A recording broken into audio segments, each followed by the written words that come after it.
Sir main road பொன்னையிலேருந்து just ஒரு 4 கிலோமீட்டரில் ஹைவேலே இருக்குது. பாருங்கள், ஆப்போசிட்டில் கூட பில்டிங்லாம் கன்ஸ்ட்ரக்ஷன் பண்ணியிருக்காங்க. போகிற ஹைவே ஃப்ளாட் வந்து 2 ஃப்ளாட் இருக்குது. என்ன ஸ்கொயர் ஃபீட் சார் அது? 1575. 2 ஃப்ளாட் இருக்குது. 1775, 1875. நல்ல இடம், ஹைவேக்கு ஜஸ்ட்டு நியர்பை, பீஸ்ஃபுல்லான ஏரியா. ஒரு பீஸ்ஃபுல்லான அட்மாஸ்பியரில் லைக் பண்ணுறவங்க பக்கத்தில் பாருங்கள், பில்டிங் கன்ஸ்ட்ரக்ஷன் கூட பண்ணியிருக்காங்க. மெயின் ரோட்லேயே இருக்குது சார், போகிற ஹைவே ரோடு.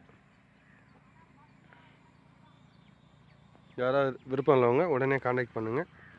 இடம் வந்து மண் வந்து பயிர் செய்கிற சம்சாரி பூமி, நல்லாயிருக்கும். இந்த ஆப்போசிட்டில் சர்ச்சு கூட இருக்குது. இந்த சைட்லலாம் வீடுங்களாம் இருக்குது. என்ன ஏரியா சார் இது? கீரசாத்து. நிமிஷம் வந்து போயினே இருக்குங்க சார். நல்ல இடம். நம்ம டெய்லி ஒரு மனையை வந்து பார்த்துட்டு போனால் ரொம்ப தொலைவு இல்லை, மெயின் ரோட்லேயே இருக்குது. பார்க்கலாம். Right, okay, thank you.